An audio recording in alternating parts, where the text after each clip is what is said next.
방학이 다가오니까 어린이나 중고생, 청년들을 대상으로 하는 캠프가 여러 곳에서 열리고, 캠프를 주최하는 기관마다 캠프 홍보에 열심을 내고 있습니다. 저희 교회에도 유인물 또는 영상물들이 도착을 하고 있는데, 그 캠프 홍보물에 자주 등장하는 것이 뭐냐면 아이들이나 청년들이 울면서 기도하는 모습입니다. 저는 유난히 아이들이나 학생들이 울면서 기도하는 모습에 불편함을 느낍니다. 또 새해가 다가오니까 목회자들을 대상으로 신년 목회 세미나를 개최한다는 홍보물도 다양하게 전달되고 있습니다. 주로 대형 교회를 중심으로 목회 노하우를 전수한다는 내용인데, 그 홍보물도 영상이든지 사진이든지 공통적으로 담겨 있는 모습이 큰 예배당 안에 사람들이 단체복을 입고 단체 활동을 하거나 여러 사람이 줄을 쫙 맞춰서 아주 질서 있게 앉아 있는 모습입니다. 저는 그러한 교인들의 획일화된 모습을 볼 때에도 조금 많이 불편합니다.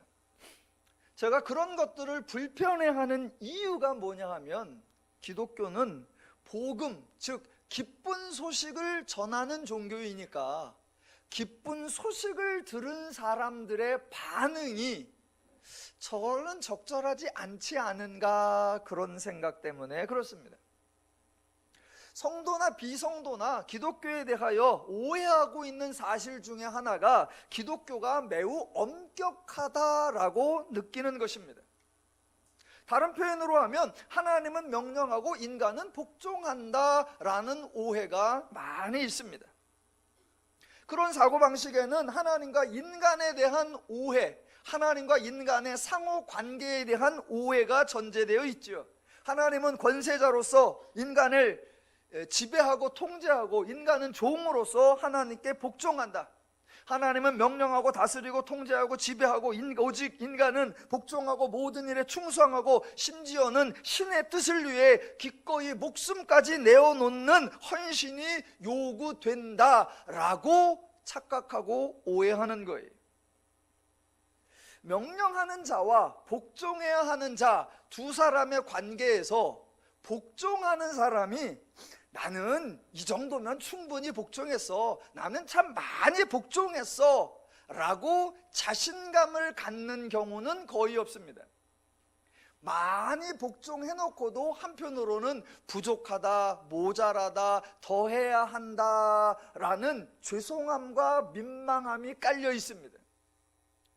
저는 그런 사고방식이 하나님 앞에 나아가서 울면서 회개하면서 잘못했다고 빌는 그런 모습 속에 담겨 있다라고 생각하기 때문에 좀 불편하고, 또 신이 명령하면 인간은 복종해야 된다, 복종한다 그러면 자기 생각이 없어야 되고, 자기 뜻이 없어야 되고, 자기 계획이 없어야 되고, 위에서 말하는 대로 다 따라야 하니까, 그래서 단체복을 입고 단체 행동을 하고 단체로 줄을 쫙쫙 맞추고, 그런 사진 속에 그런 왜곡되고 부정적인 생각이 담겨 있지 않나, 그래서 제가 많이 불편해합니다. 성경이 강조하는 하나님과 인간의 관계는 사랑하는 관계, 서로 사귀는 관계, 서로 어울리는 관계라고 선언합니다.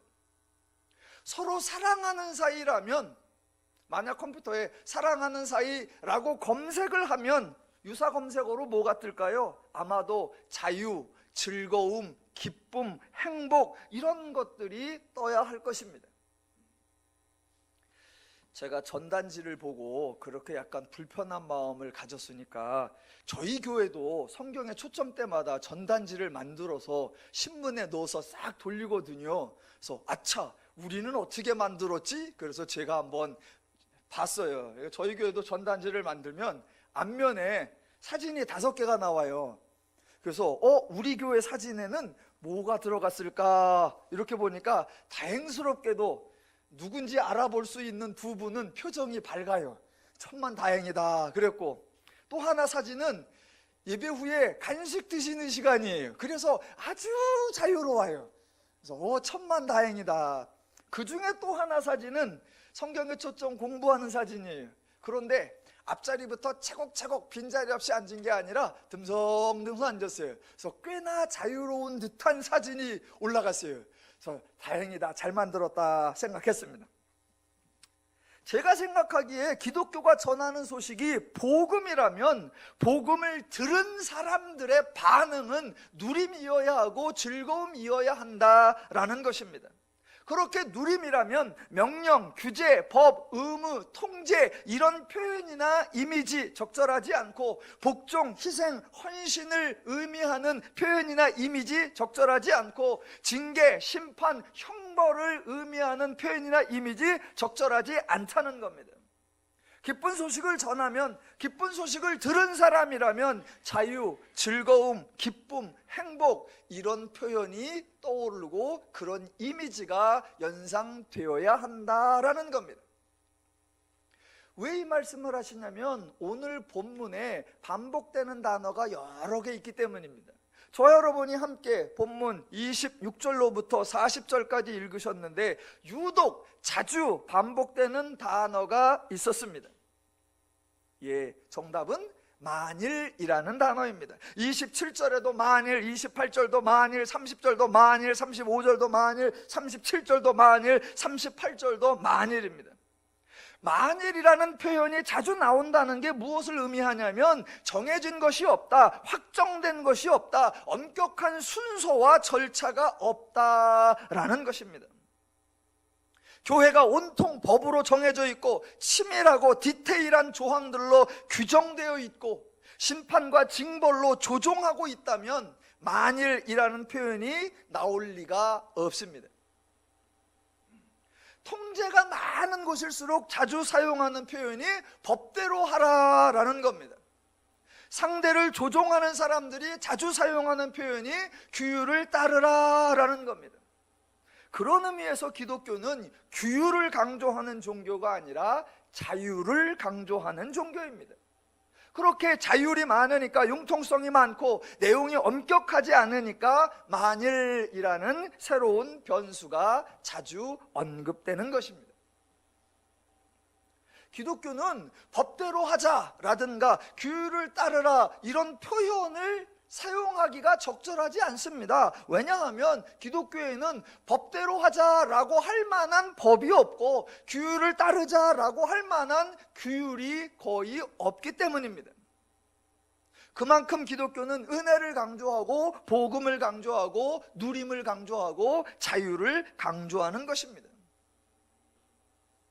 웬만한 단체들이 법이 있고 조항들이 있고 규율이 있으니까 법대로 하자, 규율대로 하자 그러면 되는데 교회는 그런 게 없습니다. 기독교는 그런 게 많지 않아요. 그러면 도대체 성도들에게 어떻게 하자, 뭐라고 할까라고 혹시 궁금해 하신다면 그 표현이 오늘 26절에 나오는 겁니다. 일정한 룰이 없으니까 대신 사용되는 표현이 26절 맨 끝에 나오는 거, 오직 모든 것을 덕을 세우기 위하여 하라, 이게 강조되는 겁니다. 덕을 세우기 위하여 하라, 앞에서도 강조되었었습니다. 3절, 예언하는 자는 사람에게 말하여 덕을 세우며 권면하여 위로하는 것이요. 4절 후반부에도 예언하는 자는 교회에 덕을 세우나니 라고 나오는 겁니다.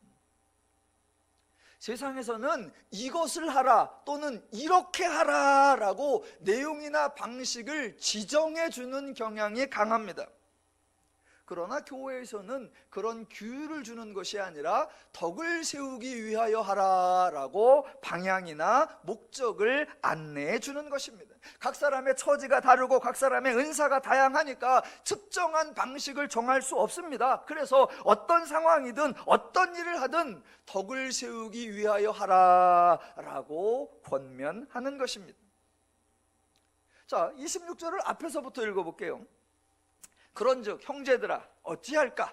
너희가 모일 때에 각각 찬송시도 있으며 가르치는 말씀도 있으며 계시도 있으며 방언도 있으며 통역함도 있나니 모든 것을 덕을 세우기 위하여 하라. 너희가 모일 때라고 되어 있으니까 성도들이 모였고 함께 예배도 하고 교제도 합니다.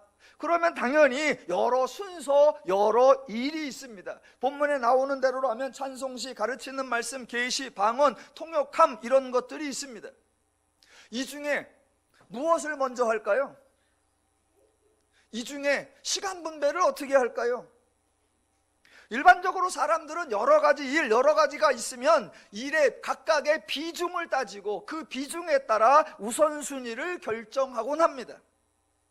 그렇다면 여러분이 한번 결정해 보십시오. 찬송시도 있고 가르치는 말씀, 계시, 방언, 통역함 이 중에 가장 비중 있는 게 뭐지요? 뭐부터 할까요? 바울은 여러 가지 일들을 나열하기는 했는데 비중을 언급하지도 않고 순서를 언급하지도 않습니다. 그리고 하는 말이 뭐다? 모든 것을 덕을 세우기 위하여 하라. 이렇게 하는 거예요. 어떤 분은 또 고린도전서 14장 26절에 보니까 5가지가 나오더라. 그러니까 예배에는 이 5가지 요소가 필수적으로 있어야 한다라고 주장하기도 합니다. 조금 억지가 심합니다. 또 어떤 분은 보면서 바울이 5가지를 정했는데 그냥 말했겠느냐, 마구잡이로 했겠느냐, 앞에서부터 다 순서대로 했으니까 이 순서대로 해야 한다라고 주장하기도 합니다. 그것도 너무 억지가 심합니다. 기독교는 규정이나 규율을 강조하는 종교가 아닙니다. 모든 것을 어떻게 하라? 덕을 세우기 위하여 하라. 잊지 마셔야 합니다. 사람들이 좋아하는 게 진리예요. 사람들이 좋아하는 게 정의예요. 반대로 사람들이 싫어하는 게 불의예요. 그래서 종종 진리를 위해 싸우고 진리를 지키고 정의를 밝히고 정의를 사수한다, 그렇게 애쓰는 사람도 있습니다. 성경을 보면 너희는 진리를 위하여 싸우라, 너희는 정의를 지키라 이런 표현 거의 없어요. 도리어 오늘 본문처럼 모든 것을 덕을 세우기 위하여 하라 이런 표현은 자주 나와요. 그런데 성도님들 중에 진리를 위해 싸운다, 진리를 사수한다 이런 주장을 하는 사람은 있는데 나는 덕을 세우기 위하여 행한다, 나는 덕을 세우기를 사수한다 이렇게 주장하고 그렇게 투쟁하는 사람은 별로 없어요. 혹시 둘 중에 진리를 위하여 행한다, 덕을 세우기 위하여 행한다, 둘 중에 하나를 골라라. 그럼 여러분 뭘 골라야 돼요?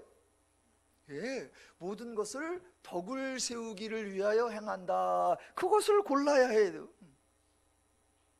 사람들은 진리를 자꾸 우리가 진리를 지키고 우리가 진리를 보호하고 우리가 진리를 사수하는 것처럼 해요. 성경은 그렇게 말하는 적이 없습니다. 하나님이 진리이시다. 그러면 하나님이 우리를 지키고 하나님이 우리를 보호하고 하나님이 우리를 인도한다예요. 그러니까 진리가 우리를 위해 주는 거지 우리가 진리를 위해서 할 일이 없어요. 그래서 성경은 너희가 진리를 위해 수고하라, 너희가 진리를 위해서 애써라 안 그래요. 도리어 진리가 너희를 위할 거니까 진리를 알아서 너희는 자유롭게 하고 그 진리로 인하여 너희는 모든 것을 덕을 세우기 위하여 하라 이렇게 권면합니다. 그런데 실제 생활에는 정반대로 진리 때문에 계속 분열이 일어나고 진리 때문에 갈등이 일어나고 한 단체에서 진리는 승리한다라고 머리띠를 들고 또 한쪽에 나섭니다. 그러면 또 반대편에서 정의를 밝힌다 그리고 또 어깨띠를 띠고 그래서 서로 또 싸워요.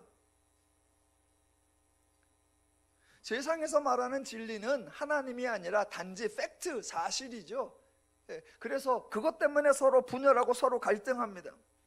그런 진리는 성경의 진리도 아니고 하나님의 진리도 아니에요. 그런 진리는 서로를 분열하고 다툼만 만들어낼 뿐 덕을 세워내지 못하고 그런 주장들은 세상에 많습니다. 교회마저도 그럴 이유가 없어요. 교회에서 성도들에게 권면하는 거 뭐를 하라? 모든 것을 덕을 세우기 위하여 하라. 덕을 세우기 위하여 하라. 어려워요? 쉬워요? 덕을 세우려면 애써야 돼. 덕을 세우려면 수고해야 돼. 덕을 세우려면 희생해야 돼. 덕을 세우려면 헌신해야 돼. 어렵게 생각합니다. 아니요. 덕을 세우기 위하여 하라. 무지하게 간단하고 무지하게 단순하고 무지하게 쉬워요. 기독교의 내용은 죄적 기준을 가지고 생각해 보면 역설적이고 어려운 것 같지만 하나님의 기준에 입각해서 생각해 보면 당연하고 자연스럽고 편안하고 쉬워요. 바울이 덕을 세우기 위하여 하라라고 했으니까 한번 예를 들어볼게요. 27절을 보겠습니다. 자, 만일 누가 방언으로 말하거든 두 사람이나 많아야 세 사람이 차례를 따라하고 한 사람이 통역할 것이요. 예, 당연합니다. 알아듣는 말도 두 사람이 동시에 말하면 알아듣기가 힘든데 못 알아듣는 방언을 동시에 말하면 그거는 소음일 뿐입니다. 그러니까 어떻게 하라? 차례대로 하라. 무지하게 쉽습니다. 그런데 그 말이 만약 방언이면 어떻게 하라? 통역을 할 것이요. 예, 맞습니다. 당연해요. 28절. 만일 통역하는 자가 없으면 교회에서는 잠잠하고 자기와 하나님께 말할 것이요. 예, 해설이 필요 없어요. 통역하는 자가 없으면 방언하지 마! 이렇게 하는 것이 아니라 통역하는 사람이 없으면 교회에서는 잠잠하고 공적인 자리가 아닌 개인적인 기도로 하나님께 기도하라. 이렇게 권면하고 있어요. 그게 덕을 세우는 행동이에요. 어디에도 통제가 없고 제한이 없고 강요가 없고 억지가 없습니다. 덕을 세우는 것이 얼마나 자연스러운 건지 29절에서도 또 확인할 수 있습니다. 자, 읽어보면 예언하는 자는 둘이나 셋이나 말하고 다른 이들은 분별할 것이요. 만일 곁에 앉아 있는 다른 이에게 계시가 있으면 먼저 하던 자는 잠잠할지니라. 예, 내용이 전혀 불편하지 않고 부담스럽지 않고 행여 통제하는 느낌이 들지 않습니다. 31절.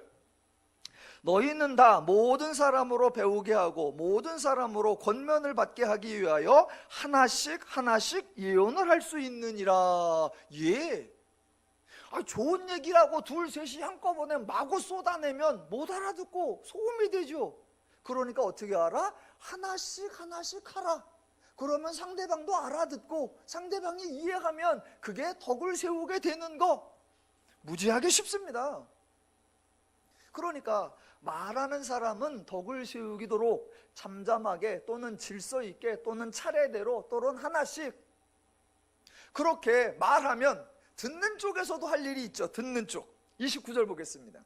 성경이 세상에서는 말하는 자와 듣는 자 중에 늘 듣는 쪽을 막 채찍질하고 듣는 쪽을 강요하고 듣는 쪽을 집중시키게 하는데 성경은 주로 말하는 쪽이 고운 말을 하고 말하는 쪽이 바른 말을 하고 말하는 쪽이 부드러운 말을 하고 말하는 쪽 얘기를 많이 해요.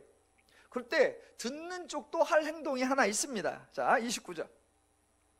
예언하는 자들은 둘이나 셋이나 말하고 다른 이들은 분별할 것이요. 이게 중요해요. 말하는 사람 말고 다른 사람들 뭐예요? 듣는 사람들 뭐하라? 분별할 것이요. 잘 보시면 방언을 듣는 자들에 대해서는 언급이 없습니다. 왜 언급을 없느냐? 애초에 방언은 하나님께 하는 것이고 애초에 방언은 사람들이 알아듣는 말이 아니기 때문에 방언을 듣는 사람들아 잘 분별하라 그런 말씀이 없어요. 그러니까 여러분은 방언을 들어보려고 하지도 마시고 무슨 뜻인지 알고 싶어 하지도 마시고 그 내용이 옳은가 그른가 분별하려고도 하지 마십시오. 혹시 어떤 분이 여러분을 향해 방언을 말하려고 하면 딱 한마디만 하십시오. 나한테 말고 하나님한테 해. 그러면 돼요. 대신 누가 예언, 즉 하나님의 말씀을 전달하거나 그럴 때는 뭐하라? 분별하라예요. 예언을 누가 말한다, 하나님 말씀을 전한다, 그러면 그걸 들으면서 분별, 과연 성경적인지 부분적으로는 맞는 것 같은데 전체적으로도 맞는지, 단어적으로 그 문자적으로는 맞는 것 같은데 문맥적으로도 맞는지 분별하라예요. 분별하라. 저는 성경이 이렇게 분별하라라고 말하는 것이 정말 고맙고 정말 감사하고, 이렇게 말하는 게 기독교의 특징이고 이렇게 말하는 게 하나님의 특징이라고 생각합니다. 한번 비교를 해볼게요. 일반적으로 세상에서 누군가 대화를 하고 누군가 설득을 하려고 합니다. 그럼 뭐라 그래요? 아유, 좀 믿어줘. 내 말을 좀 믿어줘라고 합니다. 그럼 상대방이 아니, 믿을 만한 근거를 줘. 자료를 좀 줘봐. 정보를 좀 줘봐. 내가 믿을 수 있도록 약속을 해주고 믿을 수 있게 보장을 좀 해줘. 그러면 그런 걸 안 줘요. 그러면서 하는 말, 아이, 글쎄, 나를 믿어. 나 몰라. 나랑 하루 이틀 사겨. 아이고, 나를 좀 믿어줘. 아니, 당신은 믿어. 그런데 믿을 만한 근거, 믿을 만한 자료를 줘봐. 아이, 그냥 좀 믿어줘. 그 말 듣고 믿었다가 큰 코 다친 적이 한두 번이 아니죠? 그런데 성경은, 그런데 기독교는, 그런데 하나님은 그냥 나를 믿어달라 그렇게 말하지 않아요. 저는 이런 하나님의 방식이 정말 고맙고 정말 감사해요. 하나님이 말하니까 믿어라 그렇게 말하지 않고 성경은 뭐라고 한다? 제발 좀 알아라. 제발 좀 분별해봐라. 제발 좀 계산해봐라 라는 거예요. 기독교의 전통에 대해, 성경의 내용에 대해, 교회의 관례에 대해, 목사의 설교에 대해 분별해 보시기 바랍니다. 과연 그러한가 따져보고, 과연 옳은가 분석해보고, 과연 따라도 될 만한가 분별해보는 거, 그게 성경적이에요. 그렇게 분별을 거쳐야 본인의 신앙에 후회가 없고, 그렇게 분별을 거쳐야 본인의 신앙에 변명이 없어지고 도리어 자신감이 있고 담대해지고 만족함이 있을 수 있는 겁니다.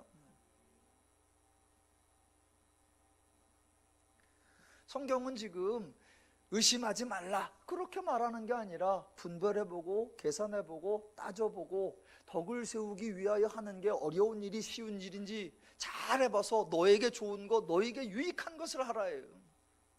그렇게 말하면서 바울의 결론이 어디 나오느냐? 33절입니다. 하나님은 무질서의 하나님이 아니요 오직 화평의 하나님이시라. 그러니까 이게 바울이 말을 이렇게 한 건지 표현이 이렇게 된 건지 여러분이 구분을 잘 하셔야 돼요. 보세요. 이쪽이 무질서가 나왔다. 그러면 반대편에 뭐가 나와야 돼요? 질서가 나와야죠. 무질서의 하나님이 아니요 질서의 하나님이다 이렇게 나오든가, 아니면 그분은 화평의 하나님이시라 그러면 이쪽에 뭐라고 나와야 돼요? 불화, 소요의 하나님이 아니다 이러고 나와야 되잖아요. 그런데 지금 언밸런스 같아. 무질서의 하나님이 아니요 화평의 하나님이라 이렇게 해놨어요. 바울이 단어 배열을 잘못한 게 아니라 이게 번역하면서 표현을 조금 적절하지 않게 해놨어요. 거기에 나오는 무질서라고 하는 단어의 의미는 원래는 불안, 소요, 혼란, 난동이라는 의미이고, 화평이라는 단어의 의미는 평안, 화해, 안정입니다. 그래서 원래 단어 뜻대로 풀어보면 자연스럽게 연결이 돼요. 하나님은 불안, 소요, 혼란, 난동의 하나님이 아니라 오직 평안, 화해, 안녕의 하나님이시니라 이렇게 소개되는 거예요. 그러니까 바울이 고린도 교회를 보니까 분쟁이 있고 파당이 있어요. 또는 하나님이 주신 은사로 인해 서로 갈등이 있고 충돌이 있어요. 그러니까 바울이 그걸 보고 너무나 의아해하고 너무나 난감해하고 매우 어처구니 없어 했던 겁니다. 왜요? 하나님이 은사를 주셨잖아요. 은사를 주신 이유가 뭐다? 12장 24절에 나오죠. 중간에 오직 하나님이 몸을 고르게 하여 부족한 자에게 귀중함을 더하사 몸 가운데 분쟁이 없고 여러 지체가 서로 같이 돌보게 하셨느니라. 이것을 위해서 하나님이 은사를 주셨는데, 그 은사를 가지고 분쟁이 있고 갈등이 있고 분열이 있고 다툼이 있다.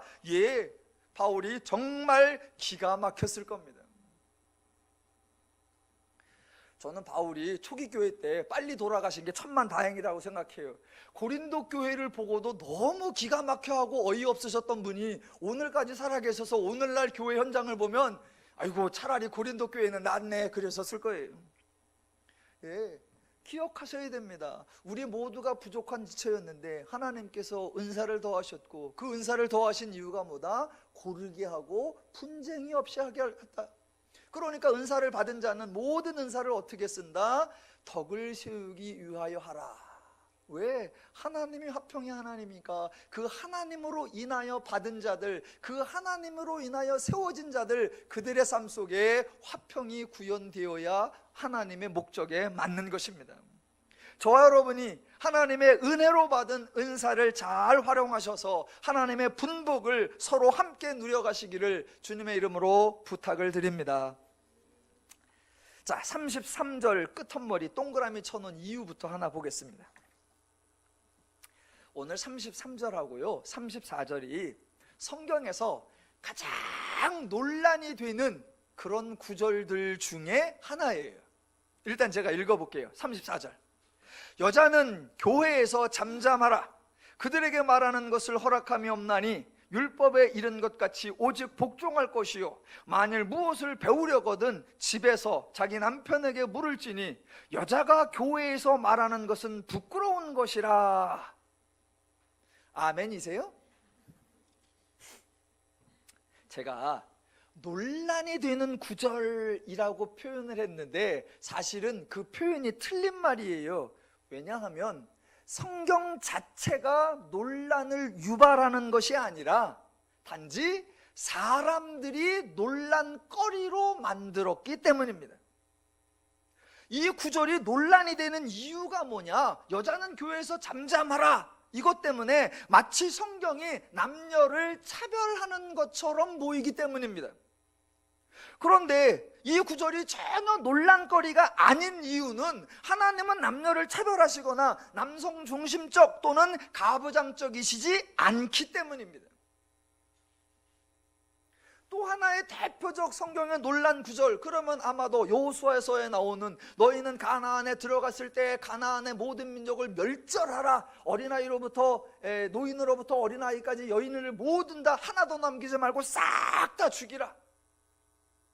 그런 구절이죠. 사람들이 그 구절을 가지고 논란이라고 해요. 왜? 하나님이 인종차별주의자인 것처럼 보이기 때문에. 그러나 그거는 논란거리가 전혀 아니에요. 왜냐하면 하나님은 인종차별주의자가 아니기 때문에. 논란, 진멸하라 라고 논란이 될 만한 표현이 있지요. 그러나 진멸하라, 제가 풀어드린 대로 그것은 다른 의미로 전리품을 가지지 말라라는 것이고, 그것은 또 다른 의미로 이 모든 일은 너희의 수고로 이루어진 것이 아니라 하나님이 이루어내시는 거다라는 것을 확인하는 거예요. 표현은 진멸이지만 그 의미는 전혀 진멸이 아니에요. 그러니까 성경에서 논란이 될 것 같은 구절이 떠오르면 이 구절은 너무 애매해 라고 하지 마시고, 이 구절은 분명히 진리일 텐데 내가 이 구절을 이해하기에 아직 많이 부족하구나 라고 고백하면 되는 거예요. 성경이 논란거리를 만들어내는 게 아니라 인간이 논란화시키는 거예요. 자, 오늘 본문에 만일이라는 단어가 한 7번 나오고, 또 하나 잠잠하라 라는 표현이 34절에 여자는 교회에서 잠잠하라 한 번 나오는 게 아니라 오늘 본문에 잠잠하라가 3번 나옵니다. 3번. 자, 28절. 만일 통역하는 자가 없으면 교회에서 잠잠하고. 30절. 만일 곁에 앉아있는 다른 산 이에게 계시가 임하면 먼저 하던 자는 잠잠할지니라. 그리고 33절 끝에서부터 모든 성도가 교회에서 함과 같이 여자는 교회에서 잠잠하라. 총 3번 나와요. 잠잠하라가 3번 나오는데 안타깝게도 대부분의 사람들은 34절에 잠잠하라만 기억합니다. 여러분도 그러시죠? 그러면 왜 3번 나오는데 앞에 2번은 있는지 없는지도 모르고 34절은 다 기억하고 있을까? 잘못 기억하고 계신 여러분들이 잘못한 걸까? 아니요. 왜 그것만 기억하고 있느냐? 그동안 교회의 남자들이, 그동안 교회의 어른들이 34절만 반복해서 설교하고 34절만 반복해서 말씀대로 행하라 라고 강요했던 것, 그게 잘못이에요. 그러니까 34절 본문이 문제가 아니라 본문을 다루는 사람들이 문제였던 겁니다. 그러니까 어떤 본문을 보든지 성경을 볼 때에는 하나님의 기준, 하나님의 마음과 관점, 하나님의 원리, 하나님의 방법에 근거하여 본문의 의미를 파악해야 합니다. 그런데 정반대로 자신들이 가지고 있는 기준과 원리와 더 나아가 자신들이 속해 있는 조직이나 공동체의 관습과 전통, 그것을 가지고 본문의 의미를 그냥 당연한 것으로 왜곡해버려요.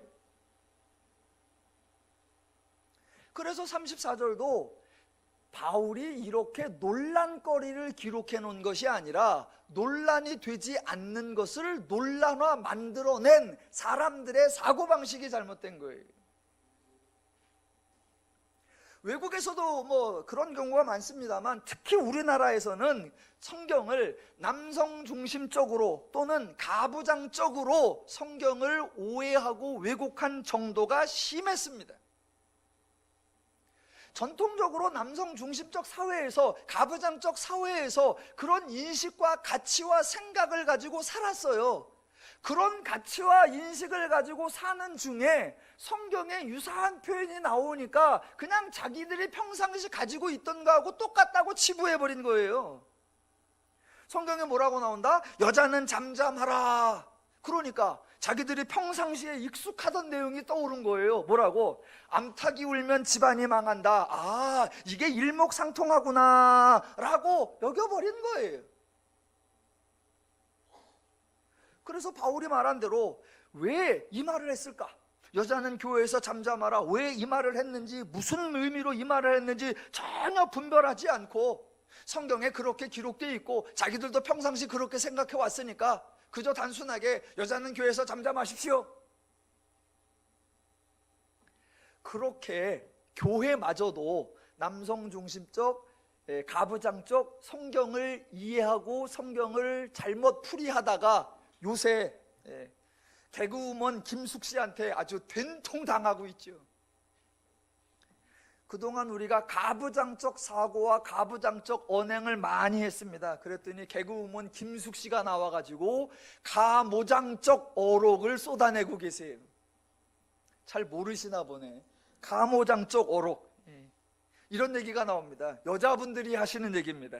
쯧쯧쯧 집안에 남자를 잘 들여야 한다더니, 또는 남자가 조신하게 살림을 잘해야지, 또는 어디 남자 목소리가 담장을 넘어 라고 호통을 치고 있습니다. 남성 중심적 사회, 가부장적 사회를 향해 교회는 성경을 왜곡시키면서까지 타협했고 김숙 씨는 저항했어요. 교회가 해야 할 말을 김숙 씨가 해준 것 같아요. 그래서 한편으로는 되게 고맙고 한편으로는 되게 죄송하고 부끄럽습니다. 자, 34절을 풀어가기 위해서 잠잠하라라는 구절이 나오는 세 군데를 풀어볼 건데, 먼저 앞에 거 두 개를 풀어볼게요. 첫 번째, 자 27절과 28절. 과연 여자는 교회에서 잠잠하라가 여성 비하이며 남성 중심적이며 여자를 족쇄에 채우는 그런 걸까? 성경이 그런 사고를 가지고 그런 표현을 할까? 자, 먼저 앞에 두 개를 살펴보겠습니다. 27절과 28절. 만일 누가 방언으로 말하거든 두 사람이나 많아야 세 사람이 차례를 따라하고 한 사람이 통역할 것이요, 만일 통역하는 자가 없으면 교회에서는 잠잠하고입니다. 여기에 등장하는 누가 방언으로 말하거든의 누가는 남녀가 구분이 없습니다. 남자든 여자든 방언으로 방언할 수 있고, 남자든 여자든 방언을 말할 때에는 통역을 세워야 하고, 남자든 여자든 방언을 통역하지 않으면 잠잠해야 합니다. 그러니까 잠잠하라에 남녀 차별이 전혀 없고 논란거리가 없습니다. 자, 29, 30절 볼게요. 두 번째. 예언하는 자는 둘이나 셋이나 말하고 다른 이들은 분별할 것이요, 만일 곁에 앉아 있는 다른 이에게 계시가 있으면 먼저 하던 자는 잠잠할지니라 입니다. 여기에서도 앞에 등장하는 예언하는 자, 거기에 남녀 구별이 없습니다. 남자든 여자든 예언할 수 있습니다. 또 남자든 여자든 예언을 들으면 뭐하라? 분별하라 라고 합니다. 그때 만일 곁에 있는 다른 이, 그 다른 이가 남자든 여자든 상관이 없습니다. 그렇게 곁에 있는 다른 이에게 계시가 임하면 먼저 말하고 있던 자, 그 남자가 남자든 여자이든 관계없이 잠잠할지니라, 그렇게 됩니다. 전혀 논란거리가 없고 전혀 남녀 차별이 없습니다. 그러니까 잠잠하라고 표현한 두 군데의 구절에 두 경우에 남녀 구별, 남녀 차별 전혀 없습니다. 남자는 방언해도 되고 여자는 안 된다 차이가 없고, 남자는 통역을 안 두어도 되고 여자는 반드시 통역을 두어야 한다 차이가 없습니다.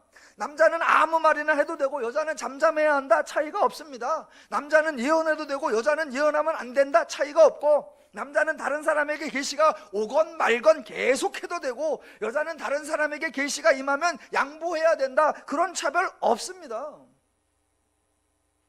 그러니까 잠잠하라 라고 말한 두 번의 경우에 핵심이 뭐냐면, 너희가 모였을 때에 모임을 혼란스럽게 하지 마라, 너희가 함께 예배할 때에 소란스럽게 하지 마라, 모든 행동을 할 때에 어떻게 하라? 덕을 세우기 위하여 하고 그 모임이 화평이 되게 하라, 그거 하나예요.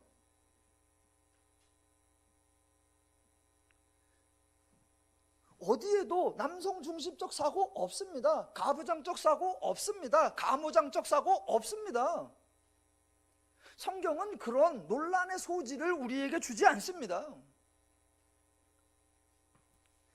사람들이 워낙 34절에 잠잠하라, 여자는 교회에서 잠잠하라, 이걸 가지고 논란거리다라고 여러 왜곡된 해석을 만들어낸다면 제가 이렇게 질문을 하고 싶어요. 만약 34절이 논란거리가 된다면 그 논란이 되는 이유는 여자는 교회에서 잠잠하라 이 표현 때문에 논란이 되는 게 아닙니다. 만약 논란거리를 삼으려면 이렇게 문제를 삼아야 됩니다. 어떻게 하냐면, 자, 첫 번째하고 두 번째에 잠잠하라가 나왔는데, 첫 번째, 두 번째는 왜 잠잠하라고 하는지 그 이유가 나와 있어요. 그런데 세 번째는 도대체 뭘 다루는 건지 주제가 언급되어 있지 않습니다. 설명을 드려볼게요. 첫 번째는 뭐라고 되어 있습니까? 27, 28절에 통역하는 자가 없으면 잠잠하라 라고 주제가 분명합니다. 두 번째 29, 3절에도 다른 사람에게 계시가 있으면 먼저 하던 자는 잠잠하라, 예, 내용이 분명해요.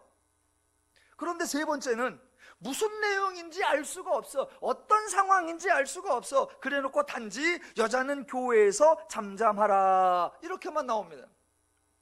그러니까 앞뒤 싹 빼고 그 구절 하나만 가지고, 봐라 성경에 이렇게 기록되어 있으니까 여자는 잠잠하라 라고 주장한다면 그것은 바울이 29절에서 듣는 자들은 분별할지니라 라고 말한 그 분별을 따르지 않는 것입니다. 그래서 포인트가 뭐냐? 34절의 포인트가 아니라 바로 그 앞에 33절 끝머리예요. 자, 바울이 33절 끝에서 뭐라고 했냐면 모든 성도가 교회에서 함과 같이 라고 했습니다. 그러니까 모든 성도를 동일하게 보았고 남녀에게 동일한 권면을 했지 남녀를 결코 차별하지 않았습니다. 일반적으로 성경이 여자를 특별히 언급하는 경우가 많지 않고 남자도 특별히 언급하는 경우가 많지 않습니다. 그래서 일반적으로 성경이 이런저런 얘기를 하면 대부분에는 남자를 대상으로 하는 것이고 그 남자 속에 여자와 아이들도 다 포함되는 것으로 성경학자들이 해석을 합니다. 그렇다면 앞에 두 번의 잠잠하라, 거기에는 누구를 의미하는 거냐? 남자들이에요. 그러니까 남자들에 대하여 두 번씩이나 잠잠하라 라고 요청을 했습니다. 그렇게 했던 것처럼, 즉 남자들도 방언이나 예언을 말할 때에 혹시 분란이나 혹시 무질서가 일어날 것 같으면 잠잠해야 하는 것과 같이 여자들도 방언이나 예언을 말하거나 또는 무엇인가를 알기 위하여 말할 때 분란이나 무질서가 일어날 것 같으면 잠잠하라 라고 권면하는 거예요. 전혀 논란거리가 아니고 전혀 차별적이지 않고 전혀 분쟁거리가 없습니다. 그렇게 추정할 수 있는 근거가 뭐냐? 36절이에요. 자, 하나님의 말씀이 너희로부터 난 것이냐 또는 너희에게만 임한 것이냐, 이걸 풀어보면 이렇게 되겠죠. 하나님의 말씀이 너희에게로부터 난 것이냐? 반대로 말하면 하나님의 말씀은 하나님으로부터 임한 것이다, 그런 의미이고, 너희에게만 임한 것이냐? 다른 말로 하면 다른 사람에게도 임하였다라는 겁니다. 그래서 다른 사람에게도 임하였다, 그렇게 되면 30절이 되는 거예요. 만일 곁에 앉아 있는 다른 이에게 계시가 임하면 먼저 하던 자는 잠잠할지니라. 예. 그러니까 앞에서부터 방언을 말할 때 통역이 없으면 잠잠하라, 예언을 할 때 옆 사람에게 말씀이 임하면 잠잠하라, 남자도 그렇게 잠잠하고 여자도 그렇게 잠잠하라. 예, 전혀 특별한 내용이 아니고 전혀 남녀 차별적 내용이 아니에요.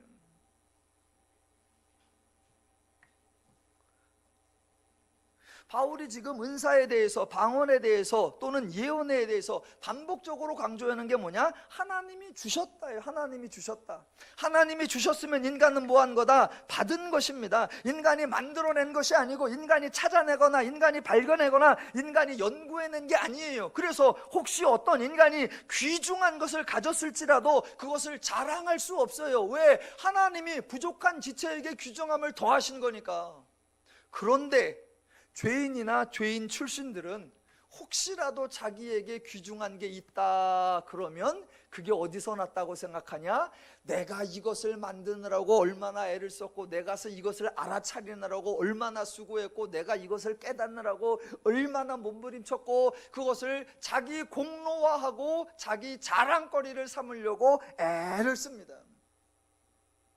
그러니까 혹시라도 하나님의 말씀을 깨닫거나 혹시 말고 하나님의 말씀을 이해했으면 마치 자기의 연구 결과인 것처럼 쉼없이 얘기하고, 그때 누군가에게 하나님의 말씀이 임하면 잠잠해야 되는데 아니야 가만히 있어봐 나 아직 말 안 끝났어 라고 계속 쏟아놓으려고 하니까 바울이 하는 말, 그거 너에게서 난 거냐?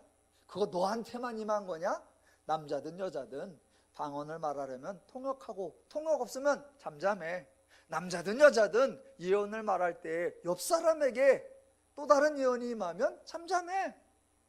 그렇게 하는 게 덕을 세우는 거다라고 설명하고 있는 거예요.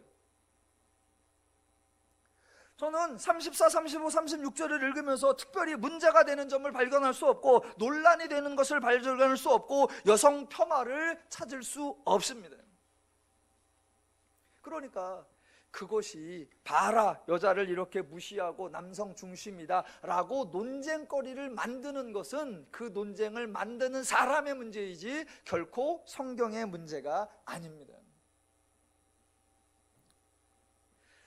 기독교가 종종 비난을 많이 받죠. 요새 이제 페미니즘이 사회적으로 많은 이슈가 되니까 교회가 과연 페미니즘이냐 아니냐, 찬성을 해야 되냐 안 해야 되냐, 교회가 남성 중심적이냐 아니냐, 논쟁이 많아요. 그러니까 이제 또 거기에 관계된 책들도 많이 나옵니다. 그래서 제목들도 아주 논쟁적이, 예수는 페미니스트였다. 그래요? 예수는 페미니스트 아니었다. 그래요? 그러니까 그런 게 다 사람들이 성경의 문제를, 성경의 표현을 논란거리로 만들어내는 거예요. 하나님은 애시당초 남녀를 구분하고, 구분은 있죠. 대신 남녀를 차별하고 인종을 차별하고 누군가 하나에게 유리하고 누군가에게 불리하게 하고 그런 식의 인간을 대하시지를 않습니다. 자꾸 성경의 본문들을 그런 식으로 오해내고 그런 식으로 왜곡해서 자기 편안한 대로, 자기 유익한 대로만 변질시키는 거, 그게 문제예요.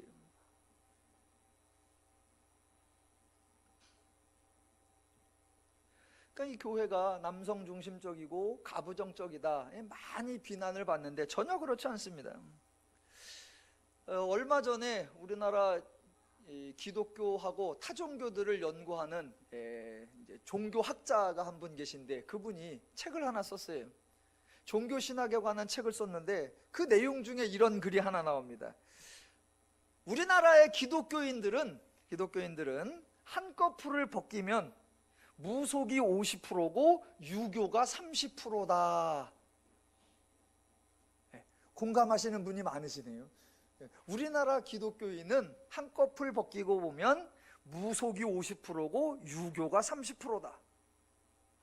예, 왜 그런 말을 했는지 이해가 됩니다. 오늘날 교회의 팽배해 있는 허다한 복 받는 방법, 은혜 받는 수단을 제한하는 것에 대하여 무속 또는 샤머니즘에 해당한다고 볼 것이고, 남성 중심적 교회 운영이나 목사 중심적 교회 구조가 유교에 해당한다고 할 것입니다. 그러면 무속이 50%고 유교가 30%면 기독교는 불과 20%예요. 만약 이런 비율이라면 세상 사람들이 기독교인을 보고 기독교의 특성을 발견할 수 있을까요? 일반인들도 가지고 있는 80%의 성격, 과연 20%의 기독교의 특징을 찾아낼 수 있을까? 아니면 더 신랄하게 그 20%가 있기는 해요? 저는 그 기사를 보면서 더누림교회를 한번 적용해 봤어요. 더누림교회가 과연 교회의 구조나 교회의 운영이나 교회의 설교 등에 무속적 영향이 얼마나 담겨 있고 유교적 색채가 얼마나 담겨 있을까? 그래서 더누림교회를 오시거나 더누림교회에서 행한 설교를 들으시는 분들이 딱 듣고 이거 무당하고 비슷하네, 이렇게 하실까? 아니면 우와, 이건 완전 새로운데? 라고 하실까? 더누림교회 구조나 더누림교회 운영이나 더누림교회 설교들을 보시고 나서 아이고, 교회나 세상이나 교회나 조직이나 다 똑같네, 다를 바가 없네 라고 하실까? 아니면 우와, 교회는 많이 다르구나 라고 하실까?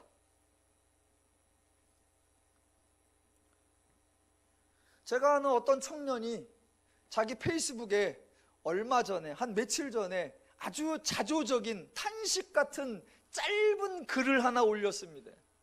뭐라고 써 있었냐면 딱 2줄인데 이렇게 써 있었습니다. 젊은 청년이 하는 말, 교회가 점점 직장 같아진다. 교회가 점점 직장 같아진다면 내가 그런 직장을 2개나 다닐 이유가 있을까?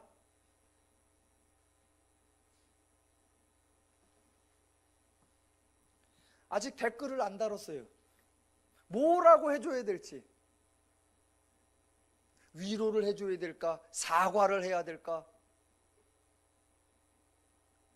교회가 점점 직장 같아진다면 내가 그런 직장을 2개나 다닐 이유가 있을까?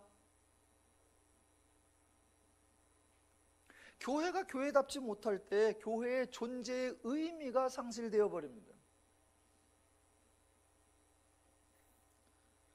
더누림교회가 계속 강조하려는 게 뭐예요? 어떤 행사를 하느냐, 얼마나 커졌느냐, 얼마나 부유해졌느냐, 얼마나 유력자가 오느냐, 얼마나 많은 사람이 오느냐, 아니에요. 더누림교회가 언제든지 간직하고 싶고 언제까지 드러나고 싶은 게 뭐냐? 더누림교회가 하나님의 마음과 심정과 원리를 선포하고 그 마음과 원리와 그 운영 방식을 교회에 적용하고 있다라는 거, 그거 하나. 여러분이 일주일 내내 그 죄의 온갖 교활함과 그 죄의 온갖 간악함이 풍부하던 그 세상에서 너무나 치열하고 너무나 비열한 그 현장 속에 있다가 교회 오시면서 참 다행이다, 여기서는 내가 좀 쉬고 여기서는 내가 안식할 수 있다. 저는 더누림교회가 여러분에게 그런 장소가 될 수 있기를 소망해 봅니다. 저는 여러분만큼 직장 생활을 안 해봤습니다. 저도 어디 가서 월급 받는 것을 좀 해봤습니다만 여러분만큼은 안 해봤어요. 제가 다니던 곳이 뭐 월급 받는 직장이라고 해봤자 결국 교회나 기독교 단련 단체였으니까. 그런데 거기에서도 참 치사하고 비열한 거 많이 봤어요. 근데 여러분만큼은 아니겠죠. 제가 요새 매체들도 보면서 방송들도 보면서 야, 세상에 이렇게 야비하고 세상에 이렇게 불의하고 세상에 어디 하나 참 맘둘 곳이 없구나 라는 것을 생각하면서 여러분에게 삼가심심한 위로를 드립니다. 드라마 하나를 보면 그 드라마가 상영되는 그 배경 다 불이고 다 교활해, 다 악해. 새삼 여러분이 존경스러워요. 일주일간 저런 데서 사시다 오는구나. 저렇게 사시다 오는구나. 그 와중에서 조금이라도 어떻게 좀 바르게, 어떻게 좀 참되게 그걸 지켜보려고 몸부림치다 오시는구나. 교회에서는 뭐 하는 곳이에요? 덕을 세우기 위하여 하고, 서로를 위해주고, 내가 가지고 있는 것이 하나님의 은사요, 하나님의 선물이요, 하나님의 은혜인 것을 서로 인정하고, 서로 존중하고, 서로 배려하고. 그래서 저희 교회가 하지 않으려고 하는 게 세 가지가 있죠. 첫 번째, 결코 어떤 특권을 가지고 남용하지 않는다. 목사라는 특권, 장로라는 특권, 위원장이라는 특권, 그런 것으로 인하여 남용하지 않는다. 두 번째, 결코 메이킹 머니, 비즈니스 하지 않는다. 교회는 오직 성도들이 하나님의 일하심에 대한 감사로서 그 감사 예물로 교회를 운영하는 것이지, 그게 모자란다고 해서 뭔가를 수익 사업을 해서 하는 거 아니다. 세 번째, 교회는 결코 경쟁을 시키지 않는다. 성도들끼리도 누가 더 전도 많이 했나, 누가 더 기도 세게 했나, 누가 더 성경 많이 읽었나, 누가 더 성경 공부 많이 했나, 그래서 잘한 사람 상 주고 못한 사람 하고, 절대 그런 거 하지 않는다. 그래서 교회는 언제나 먼저 받은 자, 많이 받은 자가 이해하고 배려하고 수용하고. 마지막 하나만 보겠습니다. 39절과 40절.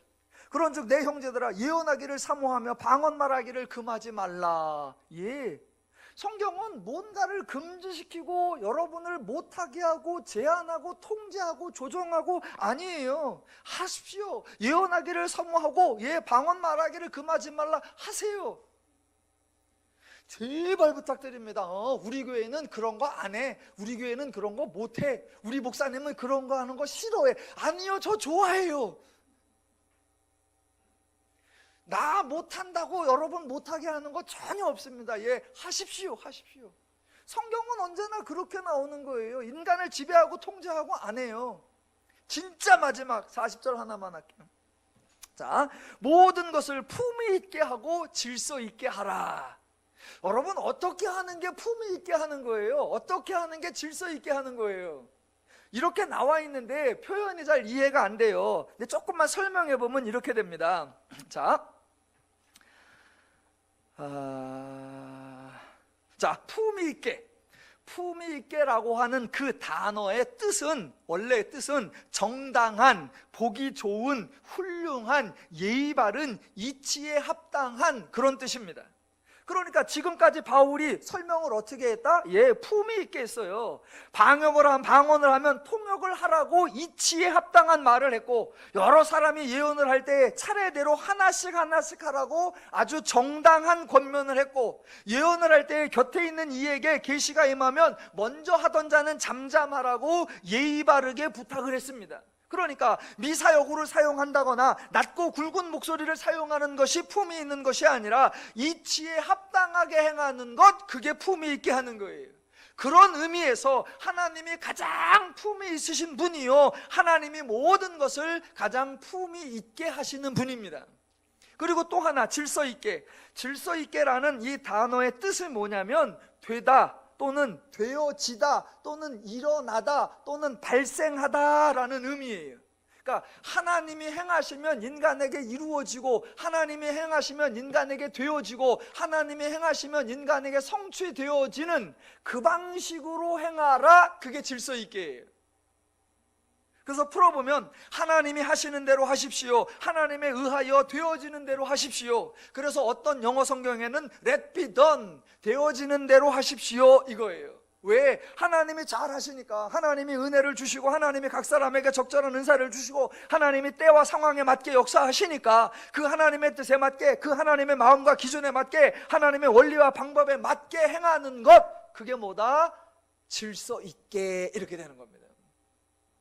그러면 지난주에 했던 것처럼 하나님의 마음과 심정으로 행동하는 것, 그게 뭐 하는 거다? 사랑하는 것이고, 하나님의 마음과 심정으로 행하는 게 뭐다? 모든 사람에게 덕을 세우는 것이고, 하나님의 마음과 심정과 원리로 행하는 게 뭐다? 품위 있게 하는 것이고, 하나님의 심정과 마음과 원리로 행하는 게 뭐다? 질서 있게 행하는 것이다 라는 거예요. 그래서 저와 여러분이 하나님을 알고 하나님의 마음과 심정을 알고 하나님의 원리와 방법으로 행할 때에 우리 모두에게 하나님의 은혜가 넘쳐나고 하나님의 분벽이 넘쳐나는 것입니다. 아무쪼록 성경을 읽고 배우고 하나님을 아셔서 여러분의 신앙생활과 사회생활 등 여러분의 삶 전체가 품위 있게 질서 있게 이루어져 주변에 많은 덕을 세우시기를 주님의 이름으로 축원합니다. 아멘.